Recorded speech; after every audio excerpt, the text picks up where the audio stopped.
이 추미애 더불어민주당 대표와 국민의당 간의 충돌, 갈수록 격해지고 있다. 이렇게 얘기를 할 수 있을 것 같은데, 머리 자르기 포함해서 박지원 전 대표의 연루 의혹을 지금 추미애 대표는 연일 쏟아내고 있는 상황입니다. 이에 대해서 국민의당은 지금 현재 국회 일정 전면 보이콧이고요. 또 특검 카드까지 다시 꺼내든 상태인데 아마 가장 하실 말씀이 많은 분이 아닌가 싶습니다. 박지원 국민의당 전 대표 연결되어 있습니다. 박 대표님 안녕하십니까? 네, 안녕하세요. 박지원입니다. 예, 고맙습니다. 의외로 목소리는 상당히 좋습니다. 아니, 의외라니요. 할 말씀가 별로 없습니다. 그렇습니까? 예, 알겠습니다. 제가 지금 설명을 다 드렸습니다만 앞서 이제 두 분 우리 정치평론가들께서도 말씀을 하셨고 추미애 대표의 이런 강경 발언들 어떻게 보고 계신지 왜 이렇게 강경 발언을 이어가고 있다고 판단하시는지 먼저 들을 수 있을까요? 대통령께서 해외 순방 중에 우원식 원내대표에게만 전화를 하니까 좀 화풀이를 저희 국민의당에게 하는 것 아닌가. 예. 이해가 될 수 없습니다. 예. 사실 추 대표께서도 추 대표 자신이 지난 3월 허위사실 공표죄로 서울 고등법원에서 80만 원을 선고받았습니다. 예. 2002년도 대선 때도 이해창 후보 정치자금 관계, 2007년 대선 때도 BBK 의혹 관계로 민주당의 현역 의원들이 의원직 상실을 하는 등 여러 가지 문제가 있었거든요. 예. 추 대표 말대로라면은 본인의 80만 원 선거나 이러한 모든 것들이 당에서 개입해서 이루어졌는가 하는 말이나 똑같습니다. 예. 저에게 36초간 전화한 것이 충분하게 결론을 내릴 수 있는 시간이다. 이렇게 말씀을 하시는데. 예, 주요 사안을 컨펌하기에 충분하다. 이렇게 이제 워딩을 했습니다만. 예. 그런데 사실 그건 언론에도 이미 보도됐습니다만은 이유미 조작 의혹 사건은 4월 말 5월 초에 있었습니다. 예. 그런데 그때 최초로 이준서 씨가 저에게 전화한 건 사실이고 그 전화 내용에 바이버로 문자를 보냈으니까 한번 보십시오라고 하니까 제가 알았어. 이렇게 우리 진상조사들에서 밝혀진 내용인데요. 예. 저에게 4월 1일 날 발언한 것이 이것이 연속 아니냐라고 한 것은 또 다른 사건이에요. 예. 이런 것을 언론을 보도를 통해서 잘 아는 추 대표께서 지난번에는 검찰에 수사 지시를 내리는 것처럼 하더니 오늘 영장실질 심사를 앞두고는 또 그러한 일을 하기 때문에 예. 도대체 이해가 될 수 없습니다. 예. 약간 좀 비꼬는 뒤로 말씀을 하시긴 했습니다만, 어떤 청와대. 비꼬는 건 자기가 저를 비꼬는 거죠. 사실도 예. 아닌 것을 허위사실 유포하고 있는 거죠. 제 말씀은 이제 그게 아니고, 추미애 대표가 이런 강경 발언을 이어가는 데는 청와대에서 좀 소외받고 있는 것에 대한 어떤 움직임이다. 이런 말씀도 하셨는데, 그럼에도 불구하고 여당 대표로서의 이런 발언을, 강경 발언을 이렇게 이어가는 데는 부담도 좀 있을 텐데, 이렇게 계속 이어가고 있다는 말씀이죠. 예. 그러니까 언론에 어제만 하더라도 모든 사설에도 집권 여당답지 못하게 왜 이렇게 전국을 꼬이게 하느냐 예. 하는 비평을 받고 있더라고요. 심지어 당내에서도 예. 당대표로서 옳지 않은 일이다 이런 평가를 받고 있고요. 혹시 이게 지금 국민의당의 당내 조사에서는 이유미 씨의 단독 범행으로 결론을 내렸습니다만 검찰의 수사가 진행이 되면서 그렇지 않다라는 것에 대한 어떤 확신을 좀 가지고 있어서 이런 어떤 강경 대응을 하는 건 아니런지요? 어떻습니까? 사실 국민의당 자체 조사 내용대로 검찰 구속영장 청구서에도 예.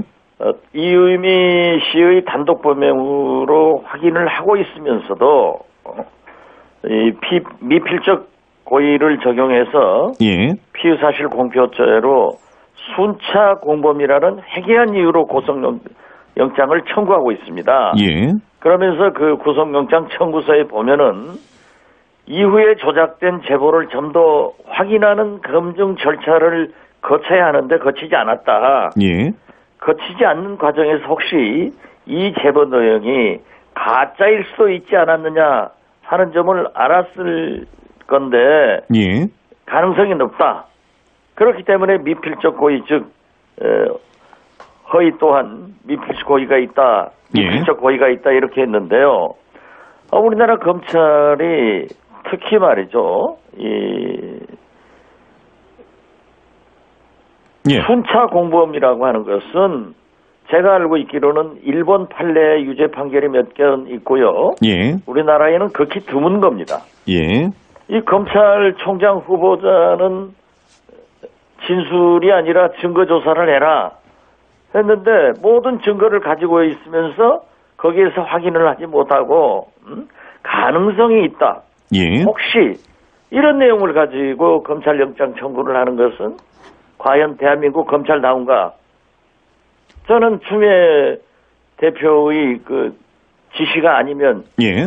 이런 짓 할 수 없을 것이다. 이렇게 생각을 합니다. 추미애 대표가 검찰에 압력 행사를 했다. 이렇게 보신단 말씀이신가요? 가이드라인을 주고 있지 않습니까? 가이드라인을 주고 있다. 알겠습니다. 네. 그럼 제가 서울의 정권 초기에 어떤 이런 오만 방자한 일을 할 수 있습니까? 예, 알겠습니다. 이렇게 여쭤보면 어떻습니까? 그렇다면 그 국민의당에서 이유미 씨의 단독 범행으로 본다라고 하는 것은 이준서 전 최고위원이 사전에 인지했을 가능성은 전혀 없다. 이렇게 좀 내부 판단을 내린 것으로 봐야 되는 것이죠? 저희 맞습니까? 진상조사단에서는 그렇게 내부 판단을 내린 것으로 알고 있지만은 예.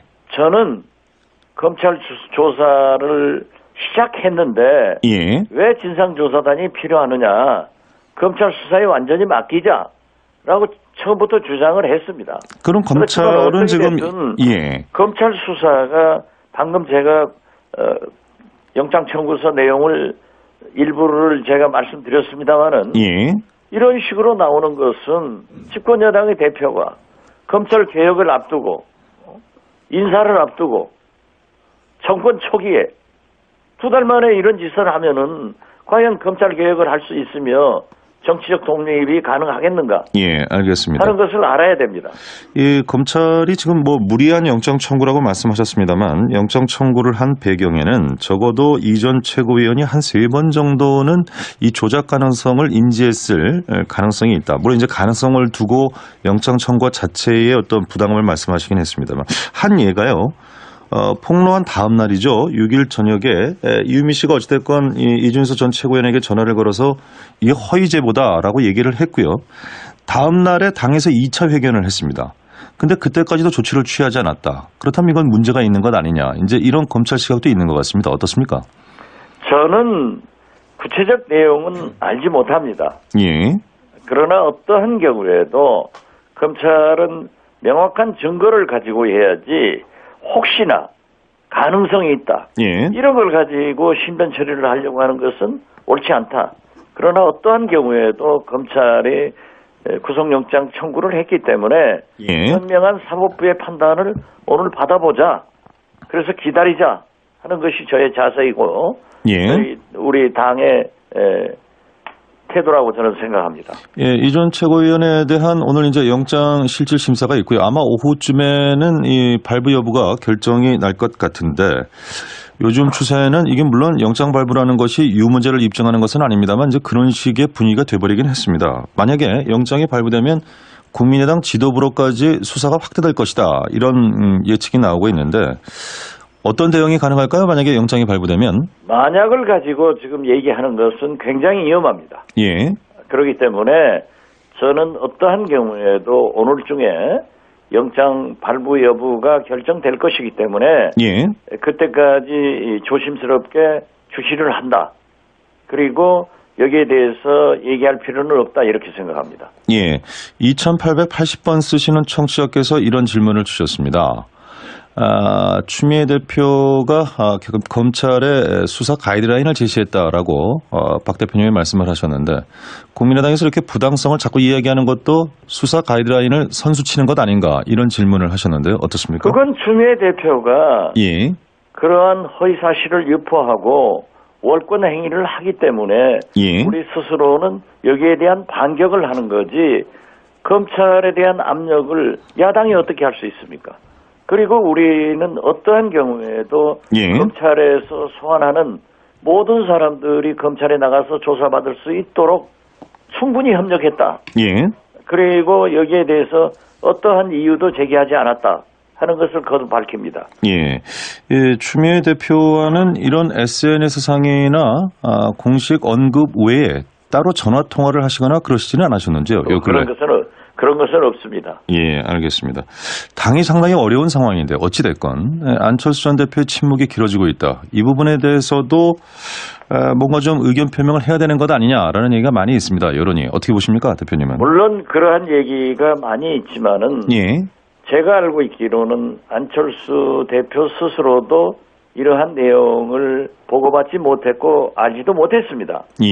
그렇기 때문에 안철수 대표는 자기가 잘 모르는 내용에 대해서 얘기를 하는 것은 바람직하지 않기 때문에 그 관계 대변인을 통해서 유감을 표명하고 검찰 수사가 종결되면은 어떠한 경우에도 얘기를 하겠다라고 저도 듣고 있습니다. 수사 종결때가 되면은 그때 입장 표명을 할 것이다. 아마 그렇지 않을까 저도 그렇게 생각을 합니다. 이 문준용 씨 취업 특혜와 관련해서 특검 얘기 꺼냈다가 사그라들었었는데 다시 특검 카드를 국민의당에서 내놨습니다. 이건 왜 그렇습니까? 국민의당에서 내놓은 것도 내놓지만은 야당, 야3당이 모두 내놨습니다.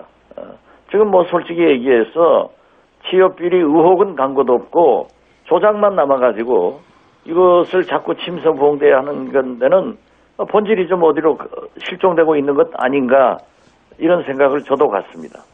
잘 알겠습니다. 오늘 말씀 여기까지 듣겠습니다. 고맙습니다, 대표님. 감사합니다. 지금까지 국민의당 박지원 전 대표와 말씀을 나눴습니다. 똑같습니다. 저에게 36초간 전화한 것이 충분하게 결론을 내릴 수 있는 시간이다. 이렇게 말씀을 하시는데. 주요 사안을 컨펌하기에 충분하다. 뭐 이렇게 이제 워딩을 했습니다만. 그런데 사실 그건 언론에도 이미 보도됐습니다만은 이유미 조작. 이 추미애 더불어민주당 대표와 국민의당 간의 충돌, 갈수록 격해지고 있다. 이렇게 얘기를 할 수 있을 것 같은데, 머리 자르기 포함해서 박지원 전 대표의 연루 의혹을 지금 추미애 대표는 연일 쏟아내고 있는 상황입니다. 이에 대해서 국민의당은 지금 현재 국회 일정 전면 보이콧이고요. 또 특검 카드까지 다시 꺼내든 상태인데 아마 가장 하실 말씀이 많은 분이 아닌가 싶습니다. 박지원 국민의당 전 대표 연결되었습니다. 박 대표님. 대통령께서 해외 순방 중에 우원식 원내대표에게만 전화를 하니까 좀 화풀이를 저희 국민의당에게 하는 것 아닌가. 이해가 될 수 없습니다. 사실 추 대표께서도 추 대표 자신이 지난 3월 허위사실 공표죄로 서울고등법원에서 80만 원을 선고받았습니다. 2002년도 대선 때도 이해창 후보 정치자금 관계, 2007년 대선 때도 BBK 의혹 관계로 민주당의 현역 의원들이 의원직 상실을 하는 등 여러 가지 문제가 있었거든요. 추 대표 말대로라면은 본인의 80만 원 선거나 이러한 모든 것들이 당에서 개입해서 이루어졌는가 하는 말이나. 안녕하십니까? 네, 안녕하세요. 박지원입니다. 고맙습니다. 의외로 목소리는 상당히 좋습니다. 아니, 의외라니요. 할 말수가 별로 없습니다. 그렇습니까? 알겠습니다. 제가 지금 설명을 다 드렸습니다만 앞서 이제 두 분 우리 정치평론가들께서도 말씀을 하셨고 추미애 대표의 이런 강경 발언들 어떻게 보고 계신지, 왜 이렇게 강경 발언을 이어가고 있다고 판단하시는지 먼저 들을 수 있을까요?